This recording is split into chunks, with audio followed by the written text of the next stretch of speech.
everybody. I'm Karen Hartglass. You're listening to It's All About Food. Thank you for joining me today. I am with Talia Pollock, who has a new cookbook out called Party in Your Plants. She's a writer, speaker, plant-based chef, and she studied with the National Gourmet Institute. She's a TV personality and a health and empowerment coach with her education from the Institute of Integrative Nutrition. Sounds like a lot of activity in our wonderful city of New York. Yes. And I'm imagining are you in Manhattan right now? I'm not right now. Thankfully, we actually bought a house right outside the city in Pound Ridge in October. Oh, wow. So we did not know how, blessed that the timing would be of that, but we are in our woods safe and sound right now. So we feel very fortunate. Well, that was a smart move. We've been thinking about moving for a long time. We're in Forest Hills, Queens, the epicenter of this pandemic, Queens. Wow. It's quite surreal. And we're realizing where our priorities should be for the next pandemic. Yeah. And that's what I think everyone's doing right now is if there's anything remotely positive-ish, it's that we all can focus on what really matters right now. Yeah. It's time to reflect and hopefully reset. Yes. I like that. Reset on a good path. Yes. Okay, so your book was released a few days ago, April 21st. Congratulations. Thank you. Now, this is a pre-recorded interview, so the dates may not be in sync for when people are listening to it, but I always like to say there is no time.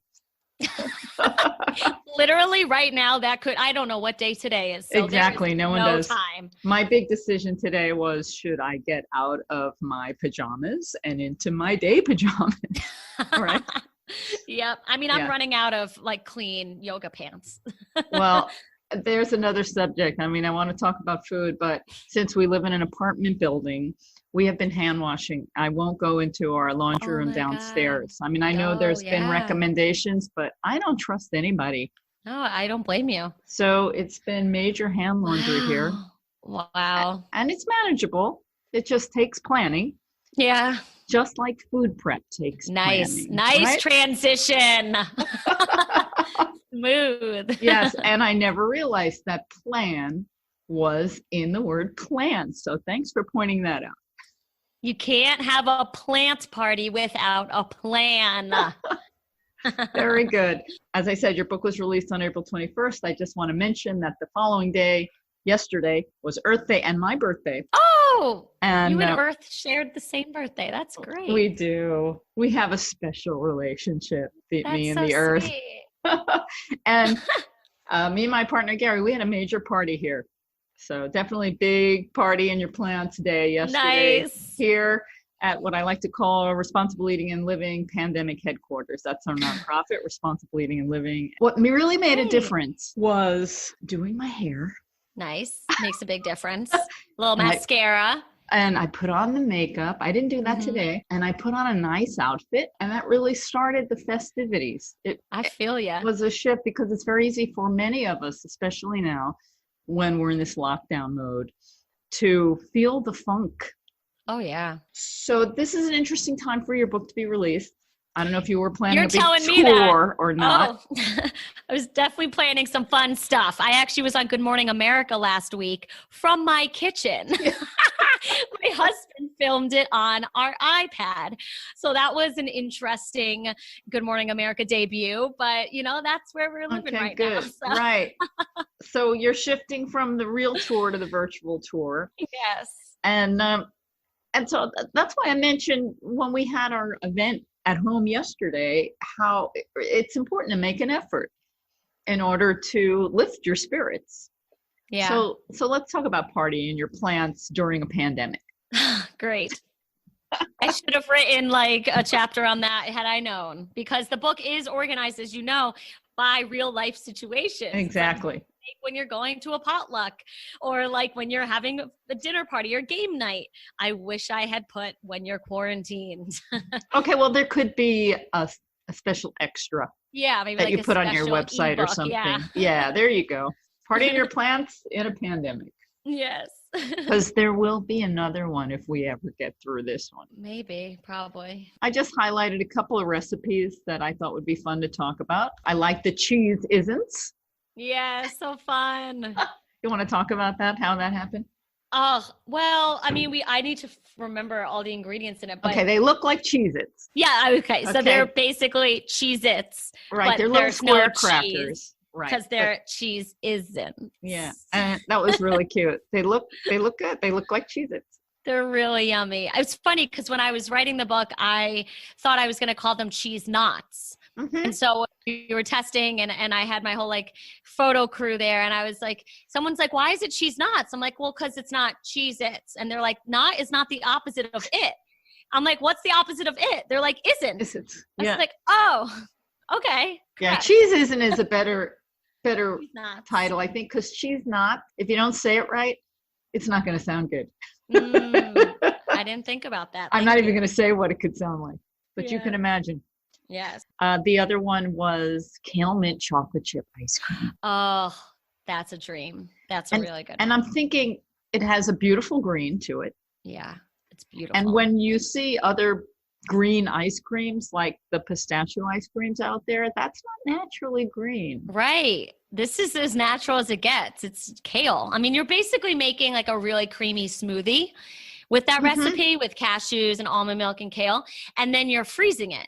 And what's great is a lot of vegan dairy-free ice cream recipes require an ice cream maker. Who just has ice cream makers sitting around? You know, like, but this you do. Nice. All right. Well, fine. I used to, but then we moved to New York and I ditched it because, you know, space, priorities. But this you can make like in a bread loaf pan, you know, and just put it in your freezer. So you don't need a fancy schmancy ice cream maker. So right. Very good. You begin the book talking about you don't need a blender, but you do need a blender. And I get it. I remember it took a long time before I got a Vitamix. And I love my Vitamix. But I was really resisting because I didn't want to make recipes where people needed to make investments, financial investments. I love technology, but I don't know, I like simple. Yeah. And I thought, you know, I can make anything in a regular cheap blender. And I did make a lot of things, but you can do so much more with a high-powered blender, period. It's true. Just well, save it and get it. Yeah. I mean, I used my savings from my first job at Cold Stone Creamery. Ironic. You know, that tip jar was money because every time they'd tip us, we'd sing. So we made lots of tips. And I pooled all that money in a sock drawer. And when I was ready for my vitamin, I didn't know what I was saving it for, but I'm like, this is special money. This is my singing Cold Stone tip money. And I bought my first my only Vitamix. I've had it for over 10 years. Ours, we've had a long time. It lasts. And it was a restored Vitamix. It wasn't even a brand new one. Wow. It's a good Thrifty. One. Nice. Well, yeah. Let's talk about a little somewhat serious subject, digestive issues, which is something you experienced. And I think you found many other people experience digestive issues. And it's probably one of the main reasons, if not the main reason, that make people look for a better way of eating. Yeah, absolutely. 100%. I mean, I think most people struggle with digestive issues. And the truth is that our gut is our second brain, they say. And so our gut issues affect everything. They affect our mood. They affect our immunity. They affect our energy, our vibrance, then our confidence and our happiness. Like the whole thing really can be traced really to the health of our gut. And so I struggled with my gut for most of my life, and it sucked. And I would walk around the world just not feeling remotely close to what I knew had to be my best self. I was so sick every time I'd eat, every time I didn't eat, bloated, immunity issues, which then led to, no confidence and depression. And I was just like so far from any ideal version of myself. And I tried everything. I saw multiple gastroenterologists, naturopathic doctors, nutritionists, acupuncturists, hypnotherapists, everything. And the most I could get was IBS, which is basically a life sentence. Go have fun. Good luck. Godspeed. We understand your stomach hurts. We don't know why. We don't really have anything to fix it, but good luck. And I didn't think that was good enough because I felt sick all the time.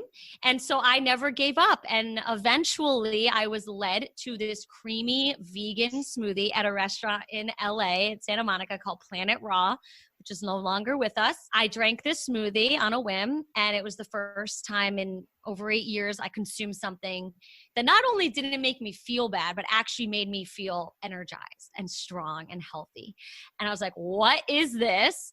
I go back into the restaurant. They're like, it's vegan. I don't know what vegan means. So I proceeded to just sit in Barnes and Noble because there were no blogs. There was no Facebook really. There was, no Instagram, and just learn all about what vegan was and what plant eating was.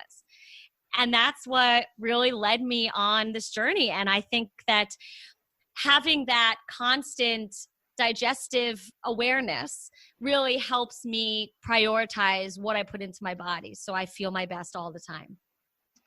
Like I said earlier, this is a good time for everyone to reflect and reset, especially when it comes to food. Yeah. Yeah. And I think a lot of people willy-nilly food into their body, and they don't understand that what they're consuming affects them on so many levels. And I'm here to help people stop willy-nillying. You've made up a lot of words in this cookbook, willy-nillying. There we go. What I'm good for. Who's your audience? Who do you see this cookbook is for? I call it like it's like now this is what I call cooking. Like, remember the Now CDs that were just like the pop hits? That's what I aspire to be, like, just for like the normal everyday person who goes to regular grocery stores and buys food. I'm not trying to encourage going to niche wellness grocery stores. I want people that would go to a regular grocery store and get Hostess cupcakes, maybe also grab kale. Cool. Okay. I'm just thinking about grocery stores right now. So we're in such a different dynamic right now. Going to a grocery store is a whole nother situation. I don't know where you're getting your food. Fortunately, we can still get food delivered here. But I have not ventured to a grocery store in over a month. Oh, wow. Yeah, we put on a mask and gloves, and it's eerie and terrifying and stressful and horrible. Yes. Where were you going to go on your book tour? Well, I was going to do an awesome party in Williamsburg because we just moved out of Williamsburg, actually. So I was going to do that, and I was going to go to LA where this whole thing started, and meander through the country where I could get on morning TV shows and stuff like that. But, we'll see what happens in the future. Right. I'm enjoying being in my sweats. So there are some benefits to this, actually. Yeah.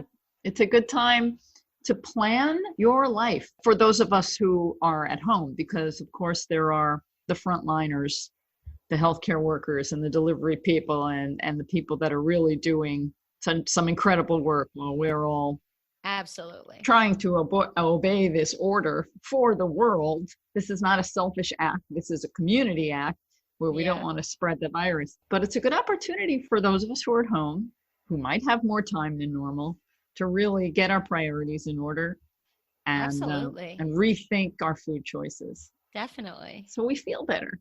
Yeah. And we get that bonus of being stronger against the coronavirus. I mean, yeah, it's not a coincidence that eating more plants improves your immunity.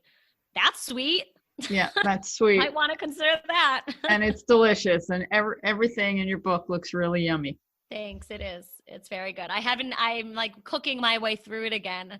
I kind of got burnt out on all this food, after testing it forever. And then the photo shoot was crazy. We did it in 2 weeks in our Brooklyn apartment. And we were cooking like 5 recipes a day and shoving all the leftovers in like Ziploc baggies. And I paid for all the groceries. I didn't want to waste it all. So I was just sitting there shoving like pasta salad out of a Ziploc bag in my mouth. And I just got so burnt out on this food. So I'm like re-cooking my way through the book. And every time I make something, I'm like, oh my God, this is so good. Not to toot my own horn too much, but damn. Absolutely. That's really fun when you revisit your own recipes. Yeah. Absolutely. Well, Talia, thanks for joining me today on It's All About Food. And I really wish you a lot of luck with Party in Your Plants. Thank you. Thank you so much. All the best to you. Be well, be strong. You too. My next guest is Robby Barbaro. He is the team along with Cyrus Khambatta behind masteringdiabetes.org. Have you heard about this? It's an online coaching platform for people living with all forms of diabetes that focus on low-fat, plant-based, whole food nutrition. And Robby has been living with type 1 diabetes since 2000. He has a master's degree in public health and spent 6 years helping build the revolutionary Forks Over Knives empire. And he and Khambatta have been featured in media outlets such as NPR, CNBC, Healthline, Vice, Fast Company, Wired, KQED, and Plant-Based News. And right now I've got Robby here to talk to me about their new book called Mastering Diabetes. And welcome. I'm really excited to be here. Thank you so much. It's a really exciting time. I mean, our book became a New York Times bestseller, which was really exciting. Oh, that's very good news. We're really happy to get this out to the people who need this information. It's an exciting time. That's an interesting way to put it. It's kind of a surreal, crazy time right now. Where are you located?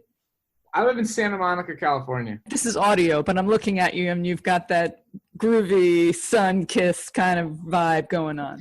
Hey, we're very lucky here that we can go outside year-round and still move our bodies amidst all this craziness. Yeah, I'm in the epicenter in Queens, New York. Wow. Well, you're right. Exciting is probably not the right word to describe what's happening with COVID-19. But I think it's an interesting opportunity for people to learn the importance of addressing underlying health conditions that we actually know we can reverse. So hypertension is the biggest issue right now when it comes to complications, and diabetes is high on the list. And I can promise you, Mastering Diabetes Method addresses both of those. It's more important than ever.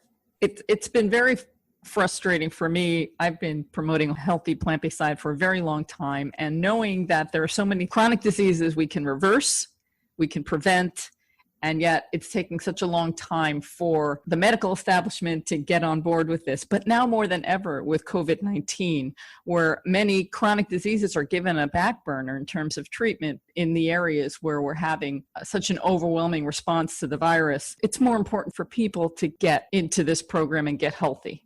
I think you're exactly right. And statistically, we know more and more people will become, will be living with COVID-19. It's going to happen statistically. So the question becomes, what are you going to do today to reduce your chances of complications, to reduce your chances of having to go to the hospital? You get to do that. You get to take control of your health.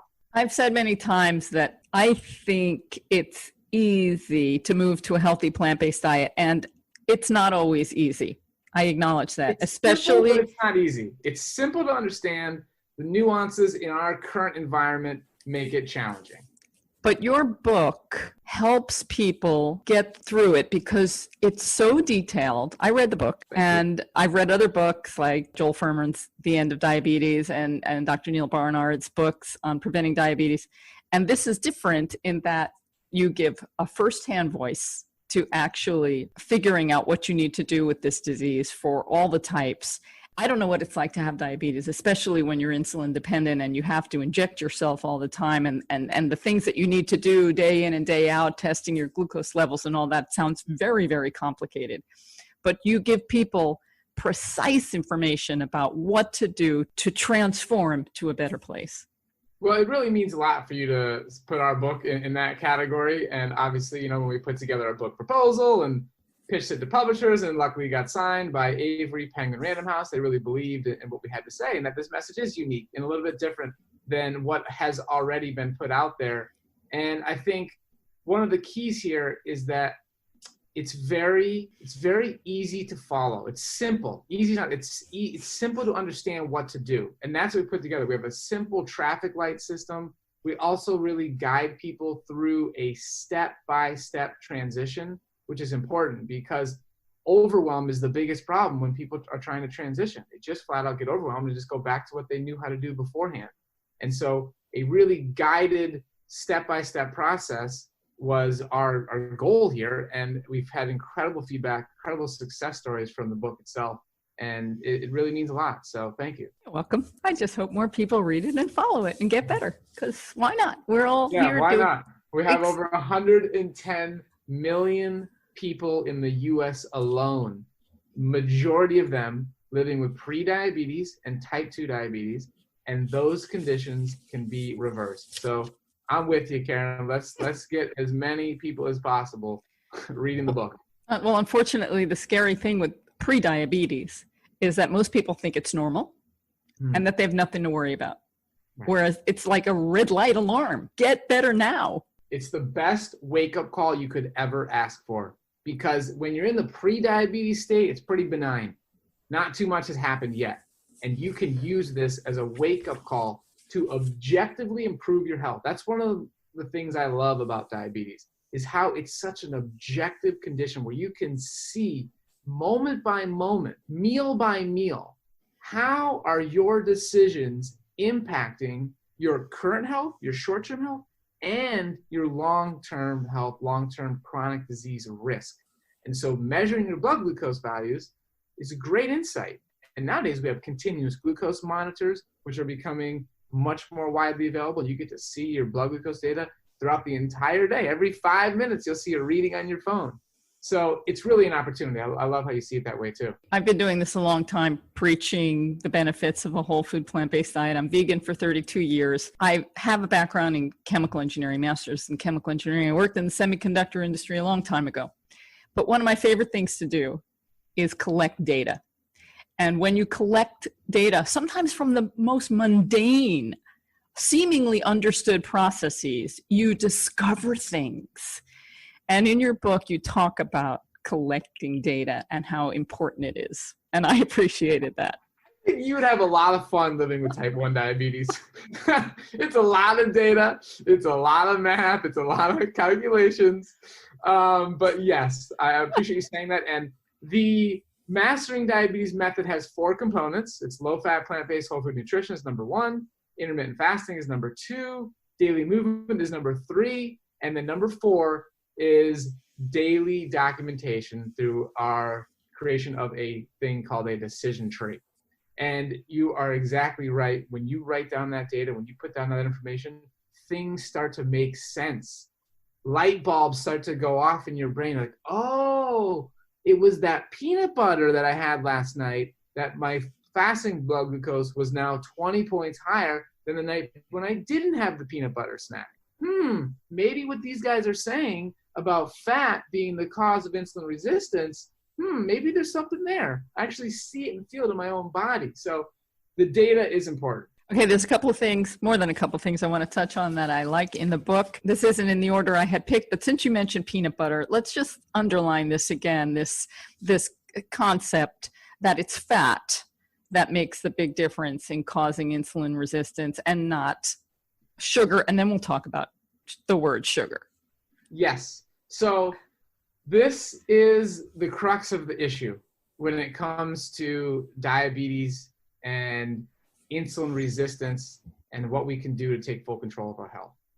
And what happens here is you will see a lot of low carbohydrate experts, a lot of mainstream experts saying that it's sugar that causes insulin resistance, that it is processed carbohydrates that cause insulin resistance. And they're really they're trying to blame a poor food environment. We do have a poor food environment. People are eating a lot of processed carbohydrates. This is true. But what they are unfortunately missing is that what's really the problem is the excess dietary fat, particularly saturated fat, but in general, all fat in general. Even if it's coming from oils or avocados or nuts and seeds, it doesn't matter. Excess dietary fat ends up accumulating inside muscle and liver cells. Muscle and liver cells are not supposed to accumulate excess fat. They're supposed to have small amounts of fat. And adipose tissue is supposed to have a larger amount of fat. That's where it's supposed to go. When your muscle and liver cells have excess dietary fat, that prevents insulin from functioning properly. Insulin's job is to usher glucose out of your bloodstream into your cells. And the simple way to think about it is insulin is the key, and it opens up the lock, and then glucose can come into the door. But if you have excess fat gumming up that lock, insulin can't work properly.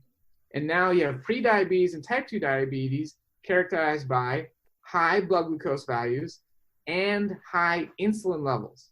That is pathological insulin resistance right there. And again, the core issue there is dietary fat. Now, in this book, we have over 800 peer-reviewed citations.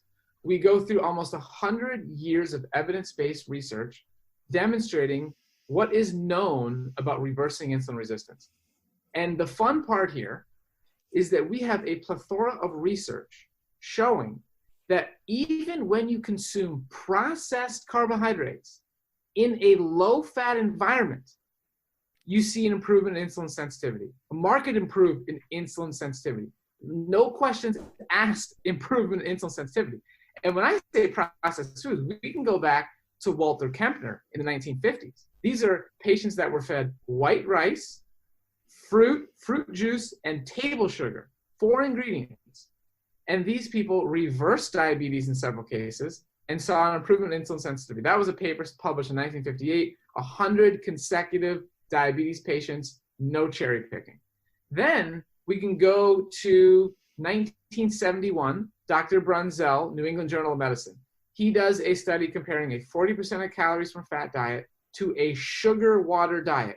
Literally 85% of calories coming from carbohydrate in the form of dextrose, 15% of calories coming from protein in the form of protein powder. Zero fat. The only way you can design a zero fat diet is if you have a processed diet, because all whole foods contain fat. So he compares this sugar water diet to a standard 40% of calories from fat diet. He does an oral glucose tolerance test. That's where you consume 75 grams of glucose. Then you have your blood glucose values tested every 30 minutes and your insulin levels tested every 30 minutes. So the people consuming a sugar water diet, you would think they would see an increase in their insulin levels and an increase in their blood glucose values. The exact opposite happened across the board. Every single point in the oral glucose tolerance test, insulin levels dropped, blood glucose levels dropped, showing a clear improvement in insulin sensitivity. And then you can look at plenty of research where humans were fed this low-fat plant-based whole food diet and they reversed the condition. It's pretty clear when you get to look at the research. And again, these are all diets where there was a maximum of 15% of calories coming from fat. That's the threshold for low-fat nutrition. Whereas in the low-carbohydrate world, you'll hear them say, oh, we conducted a research study and the low-carbohydrate diet outperformed the low-fat diet, but they didn't actually do a low-fat diet. It's unbelievable that we're here today and more people don't have this information, but we move forward. Yes. And part of the problem is the language that we use. Many people confuse refined carbohydrates with complex carbohydrates. It happens over and over again every time I read an article. It's like, why don't you say complex here? Why don't you say refined here? They're not the same. Yes. You point out that you compare monosaccharides versus refined sugar. Can you talk about those words? I mean, basically, here's the takeaway point here. I want to keep this really basic and over general for everybody here. The takeaway point is that, like you said, people are confusing. You'll see all over the internet, books, New York Times bestsellers, all these great doctors, literally saying that the sugar in fruit is the same as table sugar. They're saying when you eat potatoes, it turns to sugar. Sugar is sugar. Sugar is sugar. This is so far from the truth. It's so far from the truth. And the biggest point here is that when you're having something like bananas or mangoes or potatoes or quinoa, these are whole foods. They contain fiber. They contain large amounts of water content. They contain vitamins, minerals, antioxidants, phytochemicals. It's this complex interaction of all these nutrients, the ones that we've discovered and the ones that we haven't discovered. Phytochemicals, this is brand new science. They've identified 8,000 of them, so there's many more they haven't identified. And even of the 8,000, they've only studied a couple hundred. And of the couple hundred that they have studied, they find nothing but remarkable outcomes when people consume more of them. So it's these nutrients that, again, we're studying them in isolation. We're trying to figure out, this does this phytochemical does this. But what we sometimes forget is the complex interaction. You have trillions of cells in your body doing we cannot count the number of actions that are happening every moment of every day. And so when you consume the whole food, you are then experiencing steady blood glucose fluctuations. So what you want, again, when you get somebody restored to a healthy level of insulin sensitivity, when you eat foods like fruits, bananas, apples, pears, peaches, you are supposed to experience a slight blood glucose elevation. Maybe you go up to 120, 130, 140, and then it comes right back down. This is normal, healthy human physiology. And this happens when you're eating whole foods with all the vitamins, all the minerals interacting in this way we never even will ever understand. And you're doing that in a low-fat environment. So Cyrus and I, being people living with type 1 diabetes, what we have learned over time is that we are fantastic test subjects because we know exactly how much insulin we're injecting. We know how many grams of carbohydrate we're consuming because we're calculating that data like you love so much. And we are measuring our blood glucose values consistently. If people are pricking themselves, maybe they're doing it 6, 8, 10 times a day. If you're wearing a continuous glucose monitor like myself, you have a 24-hour profile. And so this data allows us to see what is causing our blood glucose values to either be steady or be incredibly variable. What's causing these frustrating fluctuations? And so we understand and we can see, again, we've had an opportunity to work with over 3,000 people living with all forms of diabetes, hundreds of type 1s. And you can see consistently, repeatedly, that when people consume these higher carbohydrate foods and you consume fat, either in the same meal or higher fat meals at any point within the past 48 hours, that makes it challenging to control your blood glucose. That ends up resulting in very high elevated readings. We're talking 180, 200, 250, 300 if you really screw up. And so we can see this clearly in our own personal experience with clients, and also it's corroborated by the peer-reviewed research. But all that to say that sugar is really, the phrase is incorrect because it's glucose that you're finding inside these foods. It's fructose. And again, fructose has a bad name because of high fructose corn syrup, but fructose found in whole foods consumed in a low-fat environment is healthy. You want that fructose. You're not trying to avoid that. You want that. So it's really, unfortunately, a lot of confusion when it comes to the word sugar. And so we're talking about sugar. We're talking about white table sugar. We're talking about, processed sugars, like brown sugar, stuff like that. That's sugar. What we're talking about in the whole foods is completely different, and the way it metabolizes is completely different. And it's actually truly the solution to insulin resistance, to eat more of these high carbohydrate foods in a low-fat environment. Beautiful. I've come to this program, and much of my philosophy is based on not wanting to harm animals. That's how I started on my vegetarian and vegan path. I didn't believe in killing animals. And then there were the benefits of health and the environment and everything. Okay. I was curious when you started talking about MAP, the Mycobacterium avium parotuberculosis, MAP. Yes. Can you talk about that and why we don't want to consume animals? Okay, so I also initially got started with this through the movie Earthlings. Have you seen Earthlings? Sure. That was the movie that actually opened up my eyes to say, wait a minute. I was a freshman at the University of Florida when I saw that movie. And I'm like, I'm a smart dude. I worked very hard. I was top of my class to get into this university. and I have no idea where my food is coming from. And I was like, wait a minute. So the people who had suggested that I watch that movie, I was like, okay, wait a minute. I'm going to go listen to what you have to suggest when it comes to nutrition. I mean, I clearly don't know anything. I don't even know where my food comes from. I don't even know how it got on my plate.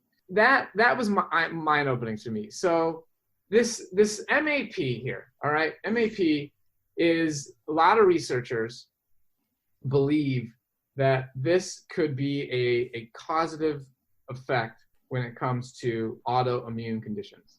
So type 1 diabetes is classified as an autoimmune condition. MAP here, it's something that it's really, we say in the book, it's unsavory, all right?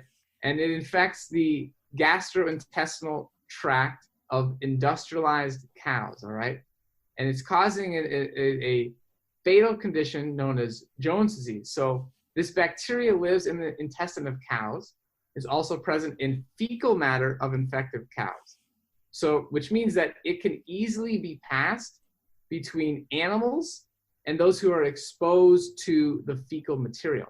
So there's a common occurrence when hundreds of thousands of cows are living together in close quarters. It's common that in these large industrialized farms. And under that condition, MAP can be present in the intestines and fecal matter of livestock, which poses no threat to human health, assuming that their intestines were removed after slaughter and their fecal matter remained separated from the slaughterhouse. However, that's not what happens, okay? When animals are slaughtered, fecal residue from the soil ends up clinging to the boots, clothes, and gloves of slaughterhouse workers, which can then cross-contaminate the carcass of the animals, contaminating both milk and the meat products en route to the grocery store. So that's how this really nasty substance can end up getting into the animal products that people consume. So a study published in 2007 revealed that more than 68% of all US dairy operations have housed cows infected with MAP, and that more than 95% of farms containing more than 500 cows housed animals infected with MAP. So we know that this is problematic. We know that they are infected with it, and we know that cross-contamination can happen. And this can then impact the development of autoimmune conditions such as type 1 diabetes. So it can be present in the meat you buy, whether it's from the butcher, and it's like beef, pork, chicken, organ tissues, it can be present. And basically, there's actually research showing that 15 to 20% of commonly eaten meat products test positive for MAP DNA, and that ground beef presents the greatest risk for transporting MAP into the human food chain. There was also an investigation of 298 children in Sardinia, Italy, and they found that before the age of 2 years old, they developed type 1 diabetes, and that there was a high meat consumption. There's a high meat consumption. So Sardinia, Italy has a very high rate of type 1, and there's a concern that there's a connection there between the amount of meat being consumed and the levels of type 1 diabetes. Just one more reason to keep animals off your plate. Absolutely. Yes. Robby Barbaro, Thank you for joining me. I know you have to run and do probably a million other interviews today. It's really a fun day, a fun opportunity to spread the message of this book. But I really hope that your audience picks up a copy if they're living with diabetes, or if they have a loved one, or they have a friend. It's a great gift. It's an easy read, backed by science, but easy to understand. The book has 30 brand new recipes, 2 21-day meal plans.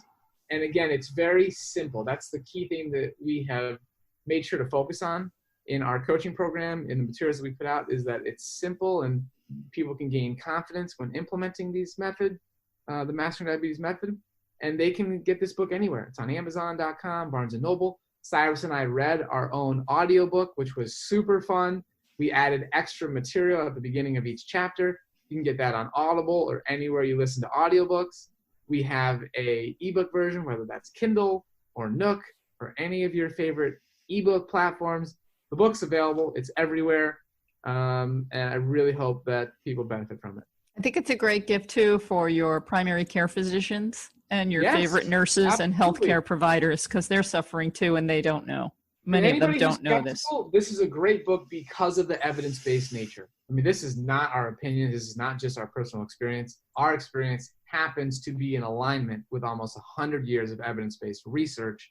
And you have success story after success story in this book and on our website. So you're exactly right. It's a great gift for the medical community who is really questioning whether or not people can eat high carbohydrate foods and reverse insulin resistance. The answer is in this book.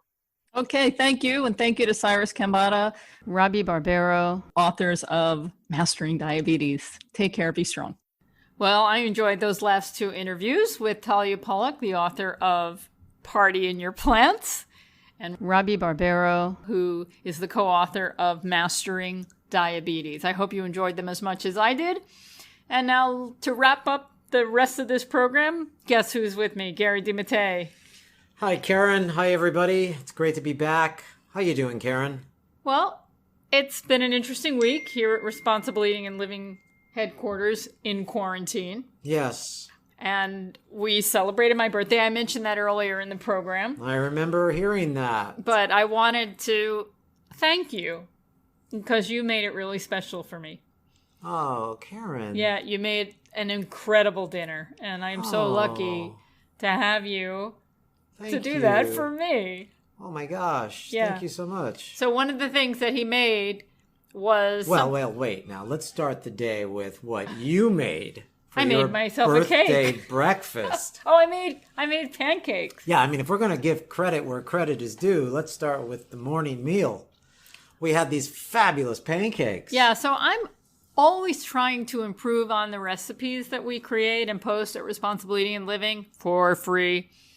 And we have something called late night corn pancakes. Late night corn pancakes can now be called late night quarantine pancakes. Late night quarantine pancakes. Yes. Well, I've changed it around a little bit. I've noted it on the recipe in terms of an update because I'm trying to get away from using these all-purpose gluten-free mixes, and I want to use all whole grains that I grind myself. Yeah, you want to make your own gluten-free flour. And I whipped it up with some awesome aquafaba, the bean water. Literally whipped. You literally whipped it up. You got that aquafaba to just get those soft peaks, bordering on stiff peaks. I mean, it was amazing. Yeah, really good. These were souffle pancakes. These were amazing. And it's all in your blog. You started your blog just for this birthday. Yes, I did a blog post for the birthday. Should I say you restarted your blog? Well, it never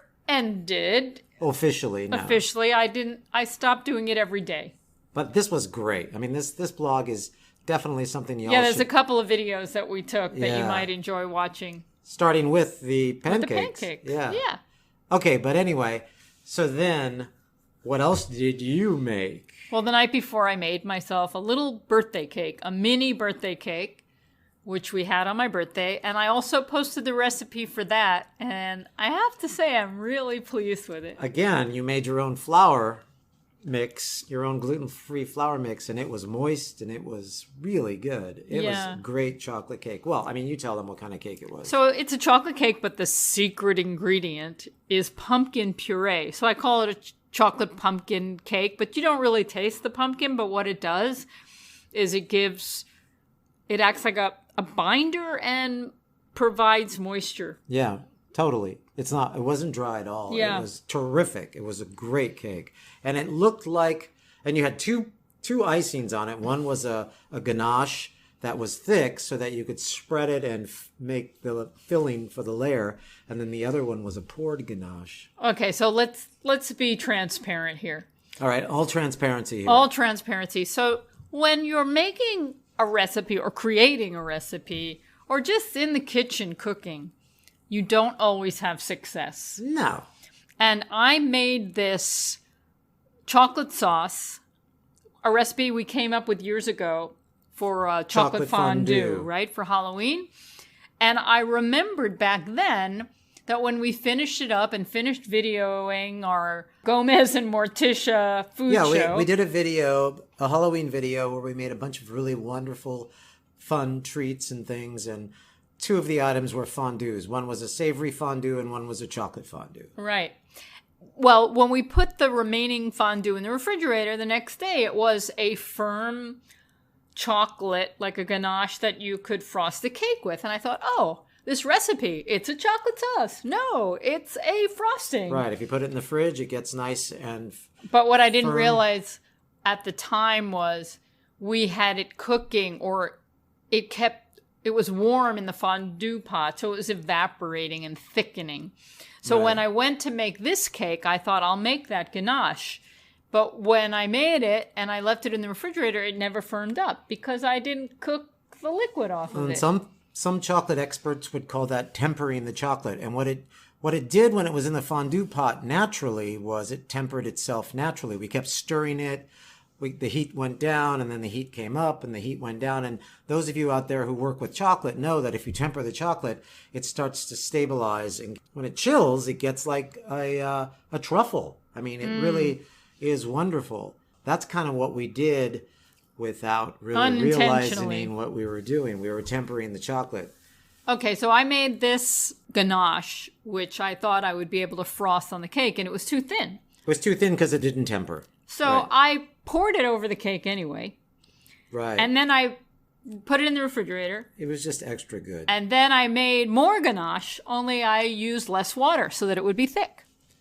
And then you frosted it again. And then I frosted it. And this way I could put it between the layers, and the thicker frosting had enough heft to it to hold up the layers up, so there would be a layer of frosting in the middle, because when it was too thin, the 2 layers sat right on top of each other. And then you poured a 3rd layer of chocolate over it, and it dripped down, and it looked like this fabulous chocolate candle. It was incredible.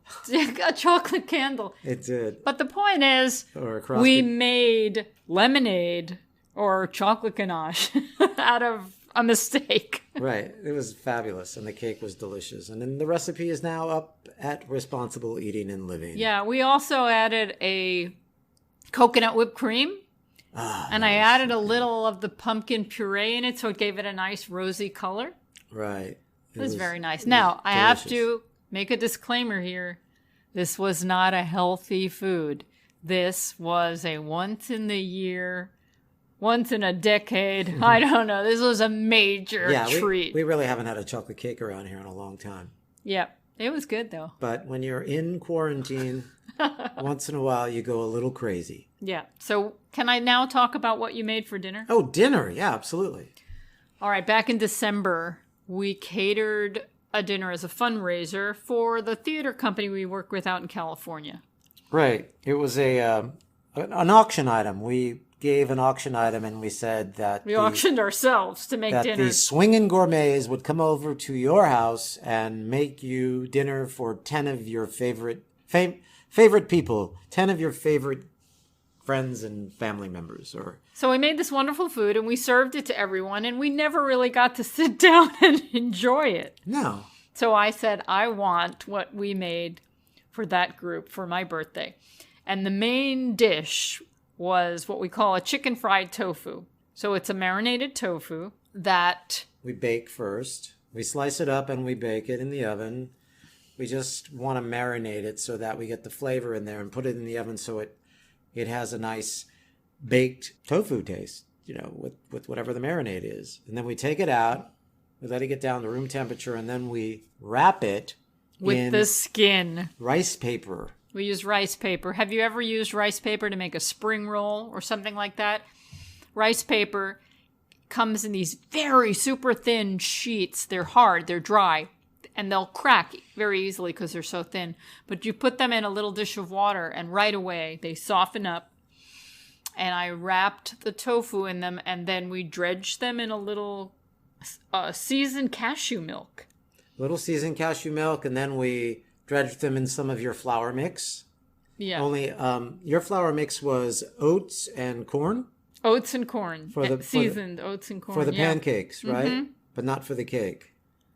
The cake was steel-cut oats and millet, and a little garbanzo bean flour. So I used the same dredging flour that you had for the pancakes. I used it for the dredging of the tofu wrapped in rice paper. And then it gets baked again. And it's a seasoned thing. And now then, again, this is decadent. This is your once a year thing. We fried it Right. in a little oil. Mm-hmm. Oil. Oil. Yeah, this is not something you want to do every day. But then, like I said, it was a special occasion. It was your birthday, and we were going rich. We were going all the bad foods. The theme was rich. Yeah. No. And then I made a nice, as you would call it, a Goyisham gravy. Right. Explain to everyone what that is. Okay. Well, it's gravy, like, if you have biscuits and gravy, or fried chicken and biscuits. A gravy that has flour in it to thicken it. Yeah, only this didn't have flour in it. This had millet in it. Okay. Well, millet's a grain. Ground millet flour. Yeah. There you go. So this is flour. It didn't have wheat flour. It had millet flour. Are you guys following this, or are we just putting you to sleep? Anyway, it's all in Karen's blog, and so are the recipes. Okay. It was served on a big pile of mashed potatoes and collards. So the collards were the winning. It was a collard kale mix. Collard kale mix, yes. Greens. Yeah, it was really smoky good. Flavored. Like we put some sort of like bacon. It had pork in it or something. But no, it was smoky paprika, right? It was just my invention of how to make it taste nice and smoky. It was a winner, indeed. Yeah, the dinner was good. Smothered in that gravy, crispy tofu with actual skin over it. Lots of collards sauteed and with kale. Yeah, it was a great birthday dinner. I don't know how we're going to top that for my birthday in May, but we're going to try. Well, you just tell me what you want and I'll make it. We'll make it together like we made your birthday together. Okay, that sounds good. Hopefully we won't be in quarantine. So here's the update. I've ordered and received nigari. Nigari! Yes, which is what is used to coagulate soy milk to make tofu. So we're going to make our own tofu. We're moving in that direction. I mentioned it a week ago or 2 weeks ago. We're waiting for the soybeans to arrive. We watched a video on Miyoko's Facebook page. Yes. And she's there working away during the quarantine, making videos for everybody. Yeah, it's lovely. Really wonderful. But I can't wait to make it, and we'll let you know how it goes. Right. And all of you out there, I hope you're doing well. I hope you're making some wonderful creations of your own. Yes, we're giving you permission. And if you are, we want to know about them. Absolutely. So we just have like a couple of minutes. I wanted to mention who's listening and watching the Food Revolution Summit 2020 event that's going on all this week. So I know someone who's working behind the scenes. I am. It started on Saturday. Tuesday is day 4, and it will continue for 9 days. All the interviews, as usual, are wonderful. And what I'm doing during the 3 hours of interviews, where John Robbins is interviewing some expert on some food-related topic, and Ocean, his son, is kind of like the MC of the event.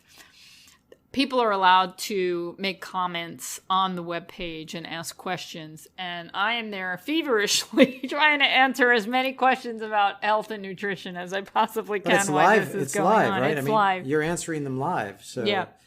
They're listening and you're answering live, and you're working away. Yeah, it's really a great event. If you haven't signed up to hear it, I hope that you do. We have a link at responsibleeatingliving.com for the summit if you need to check it out. And this has been It's the 9th year. 9th year. Yeah. That you've been doing this. Wow. Yeah. Anyway, so here we are. We've come to the end of another wonderful program. All right, everybody. Thanks to PRN and the people at the station that are making this possible. Thanks to Gary Null. Thank you for listening. Happy birthday, Karen. Thanks, Gary. And go to our website and check out the blogs and all the cake recipe. And the cake recipe and all of the new recipes that we have up there. And let us know what you're doing at info@realmeals.org. info@realmeals.org. Sounds good. Hey, everybody. Have a delicious week.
Bye.